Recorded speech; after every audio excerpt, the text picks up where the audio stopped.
નમસ્કાર દોસ્તો, વિડીયોમાં ફરી એક વખત તમારું સ્વાગત કરું છું. ખૂબ અગત્યની વાત કરવી છે એટલે વિડીયો બરાબર ધ્યાનથી સાંભળજો. શિક્ષક દિવસ આપણે ઉજવીએ છીએ, પણ શા માટે ઉજવીએ છીએ એનું કોઈ હવે મહત્વ સમજાઈ નથી રહ્યું.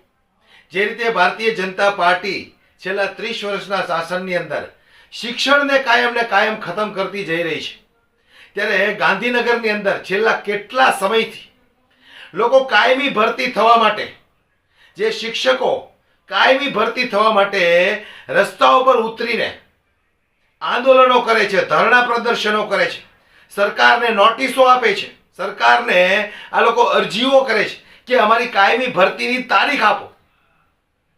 છતાં આ અભણ અંગૂઠા છાપ સરકારના પેટનું પાણી નથી હલતું.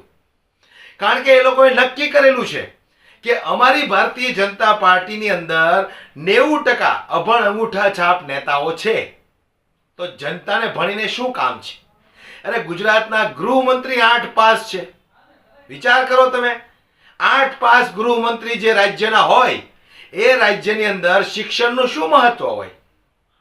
ફરી એક વખત જ્યારે કાયમી ભરતી માટે જે લોકો ગાંધીનગર પહોંચ્યા, તમે વિચાર કરો, આ તાનાશાહી હિટલરશાહી સરકારની અંદર તમે તમારા પ્રશ્નો પણ રજૂ નથી કરી શકતા, ત્યારે પોલીસે એમની કેવી ટીંગા ટોળી કરીને ગાડીમાં બેસાડ્યા છે. વારંવાર આવી ઘટનાઓ બને છે, છતાં એ ગૃહમંત્રી મુખ્યમંત્રીના પેટનું પાણી નથી હલતું.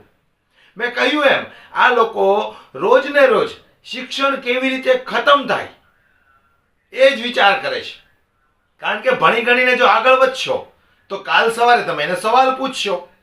એટલે આ લોકો નથી ઈચ્છતા કે કોઈ પણ વ્યક્તિ ગુજરાતની અંદર, સમગ્ર ભારતની અંદર ભણી ગણીને આગળ વધવો જોઈએ, સારામાં સારો આઈપીએસ અધિકારી બનવો જોઈએ, જજ બનવો જોઈએ, વકીલ બનવો જોઈએ. આવું કોઈ ઈચ્છતા જ નથી. નહીતર એને ડર લાગે કે આ લોકો અમને સવાલ કરશે તો અમે શું જવાબ આપીશું?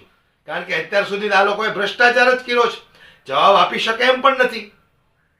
ત્યારે ગાંધીનગરની અંદર ફરી એક વખત કાયમી ભરતી માટે જે લોકો એકત્રિત થયા હતા એમની ઉપર કેવો અત્યાચાર કરવામાં આવ્યો છે, અને ત્યારે ત્યાંની જે જનતાઓ છે, મહિલા, યુવાનો, જે રીતે સરકાર પર ગુસ્સે થઈને જે આક્રોશ ઠાલવ્યો છે, સૌપ્રથમ તો આપણે એ વિડીયો પર એક નજર નાખવી છે. જોઈને કદાચ તમારા પણ રૂવાડા બેઠા થઈ જશે. શરમ આવી જોઈએ. એક મુખ્યમંત્રી થઈને તમે જો વચનનું પાલન ના કરી શકતા હોય તો તમને શરમ આવી જોઈએ, તમારા હોદ્દાની શરમ આવી જોઈએ, તમારા ઉંમરની તમે શરમ આવી જોઈએ. માં, બેન, દીકરીઓ, દીકરાને તમે આવી રીતે મજબૂર કરો છો રોડ ઉપર આવવા માટે. શા માટે? તમે શિક્ષકોની ભરતી શા માટે નથી કરતા? જો તમે વચનો આપો છો કે અમે ભરતી કરવી છે, તમારામાં દાનત છે ભરતી કરવાની, તો ઓફિશિયલ નોટિફિકેશન જાહેર શા માટે નથી કરતા? ઓફિશિયલ નોટિફિકેશન જાહેર કરી દો 24,700 ની ભરતીનું. 2 વર્ષથી ભરતી કરવાની વાતો ચાલે છે, તો ઈચ્છા શક્તિ લાગે છે સરકારની તમને? ના, મને તો બિલકુલ નથી લાગતું. જ્યાં સુધી ગુજરાત સરકારમાં ભાજપ સરકાર છે ત્યાં સુધી શિક્ષકોની, કાયમી શિક્ષકોની ભરતી થાય એવું બિલકુલ લાગતું નથી. ગુજરાતમાંથી ભાજપ સરકારની સત્તા જાય અને બીજી પાર્ટી હવે આવે અને કાયમી શિક્ષકોની ભરતી કરે તો ઠીક છે, બાકી નમાલી, ખોટી, જૂઠી અને મક્કાર ભાજપ સરકાર કાયમી શિક્ષકોની ભરતી કરે એવું લાગતું નથી. 2 વર્ષથી અમારી સાથે રમત રમવામાં આવે છે, ભરતી કરીશું, ભરતી કરીશું, ભરતી કરીશું, પરંતુ કોઈ ભરતી કરતી નથી. ખોટા વાદા, સાવ ખોટા વાદા કરે છે, અમારી સાથે રમત રમે છે, સપનાઓ સાથે રમત રમે છે, ડેટા પાસ ઉમેદવારો સાથે પોલિટિક્સ કરે છે. કોઈ ભરતી કરવાની એમની દાનત નથી. ભરતી કરવાની દાનત હોત ને તો ભરતીની તારીખ આવી ગઈ હોત. ક્યાંથી આવો છો? સુરેન્દ્રનગર જિલ્લામાંથી. ત્યાંથી અહીંયા દર વખતે આવવું પડે, પોલીસ દસડે પછી. હા, તો શિક્ષકોને કેટલું યોગ્ય? બિલકુલ યોગ્ય ન કહેવાય. શિક્ષણ મંત્રીને કેમ મુખ્યમંત્રીના છોકરાઓ રસ્તા ઉપર તસડવામાં નથી આવતા? એમને તો પ્રમોશન આપવામાં આવે છે, એમને તો નોકરી દઈ દેવામાં આવે છે. એમને કેમ અમારે જેટલું સ્ટ્રગલ કરવું નથી પડતું? પોતાના છોકરાઓ રાજ કરે ને બીજાના છોકરાઓ આવી રીતે શિક્ષક દિવસ ઉપર રોડ ઉપર દસરાય. આ કેટલા યોગ્ય છે? લોકો મોદીને જોઈને મત આપે છે, મોદીને જોઈને મત આપે છે, એટલા માટે આવું થાય છે. બાકી જો એકવાર મોદી જાય, દુનિયામાંથી જાય ને મોદી, તો ભાજપ સરકાર નાબૂદ થઈ જાય એમ છે. તો હાલ આ વખતે મોદી તો હાલ દિલ્હીમાં છે, પણ ગુજરાતની જે શિક્ષકોને ઢસડવું પડી રહ્યું છે, આંદોલન કરવા પડી રહ્યા છે. ગુજરાત સરકાર બધું કામ મોદીને પૂછીને જ કરે છે. મોદી વગર ગુજરાત સરકાર નમાલી છે, કઈ કામ કરતી નથી. જો મોદી સરકાર ઈચ્છે ને તો જ ગુજરાતમાં કાયમી શિક્ષકોની ભરતી થાય. જો મોદી કાલ મરે ને તો કાયમી શિક્ષકોની ભરતી, જ્યાં સુધી મોદી જીવે છે ત્યાં સુધી કાયમી શિક્ષકોની ભરતી થાય મને લાગતું નથી. ઉપરથી ચાલે છે બધું ઉપરથી ચાલે છે. મોદીના ઈશારે જ બધું થાય છે. મોદી ઈશારો આપે તો અહીંયા કાયમી શિક્ષકોની ભરતી થાય. કેમ અમારી સરકાર એટલી સક્ષમ નહીં? ગુજરાત સરકાર નમાલી થઈને બેઠી છે. જ્યારે કાયમી શિક્ષકોની ભરતીની વાત આવે છે ત્યારે ગુજરાત સરકાર નમાલી થઈ જાય છે. અરે મૃદુ અને મક્કા હુકમ દાદા છે એ વચન આપી દે તો પૂરા કરવાની વાત કરતા હોય. પૂજા કરવા જોઈએ પણ નથી કરતા તો શું કરવાનું? તો હવે શું કરશો? આંદોલન ચાલુ રહેશે અમારું. પોલીસ પકડી જશે તો પણ આંદોલન ચાલુ રહેશે. ડિટેઇન કરશું, ફરી પાછા આવશું ને ફરી આંદોલન કરશું. તો આ તો આવી રીતે ચાલશે પણ આનું નિરાકરણ ક્યારે? જ્યાં સુધી સરકાર અમારી માંગ નહીં સાંભળે ત્યાં સુધી આ ચાલુ ને ચાલુ જ રહેશે.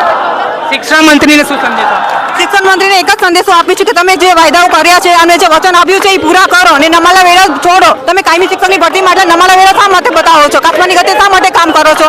જ્યારે તમારે ફોટા પડાવવાના હોય છે, સોશિયલ મીડિયામાં પોસ્ટ અપલોડ કરવાની હોય છે, ત્યારે તમે એકદમ પોઝ આપીને ફોટા આપો છો, મોટી મોટી વાતો કરો છો, ભાષણો આપે છો અને કાયમી શિક્ષકની ભરતીની વાત આવે ત્યારે તમે નમાલા થઈ જાઓ છો. શા માટે આવું? કાયમી શિક્ષકની ભરતી કરો ને ઓફિશિયલ નોટિફિકેશન જાહેર કરો. સરકાર ભરતી નથી કરતી તો શું કરી? બેરોજગાર જ રહેવું પડે ને. 6 વર્ષ પછી સરકાર એક્ઝામ લે, ભરતી કરવામાં 3 વર્ષ કરી નાખી. 8 વર્ષ તો ઉમેદવારના એમ નામ બગડી જાય. જવાનીના 8 વર્ષ ભાજપ સરકાર બગાડી નાખે છે. અચ્છા, કેટલી શાળાઓના તાળા વાગી ગયા છે, શિક્ષકો નથી એના કારણે. ઘણી બધી શાળાઓના દેખાતું.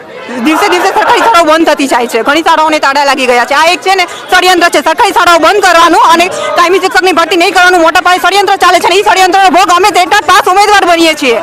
અચ્છા, એમાં પણ કીધું છે કે 1 વર્ષમાં પછી તમે નક્કી નહીં રાખે ના પણ રાખે. હો હા. નોકરી ઉપર જ્ઞાન સહાયક જ્ઞાન સાહેબ કોન્ટ્રાક્ટ બેઝ ઉપર છે. એને કોઈ મતલબ સિયોરિટી નથી કે તમને બીજી વાર રિન્યુ કરશે તે રાખશે તે એનો કોઈ મતલબ જ નથી. જ્ઞાન સહાયક યોજનાનો કોઈ મતલબ નથી. અમે ભણ્યા છીએ 11 વર્ષનો કોન્ટ્રાક્ટ ઉપર નથી ભણ્યા. કાયમી શિક્ષકની નોકરી માટે ભણ્યા છીએ તો અમારે કાયમી શિક્ષકની નોકરી જ જોઈએ.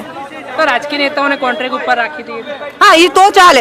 પોતે કોન્ટ્રાક્ટ ઉપર શું કામ નથી આવતા? શિક્ષણ હું તો મુખ્યમંત્રી કોન્ટ્રાક્ટ ઉપર આવે ને, શિક્ષણ મંત્રી કોન્ટ્રાક્ટ ઉપર આવે, શિક્ષણ સચિવ કોન્ટ્રાક્ટ ઉપર આવે ને તો એમને ખબર પડે કે કોન્ટ્રાક્ટ ઉપર નોકરી કેવી કહેવાય. એ 27 વર્ષથી શાસન કરી રહ્યા છે અને શિક્ષણની વ્યવસ્થા તેમના જ શાસનમાં દિવસે ને દિવસે થતી જાય છે.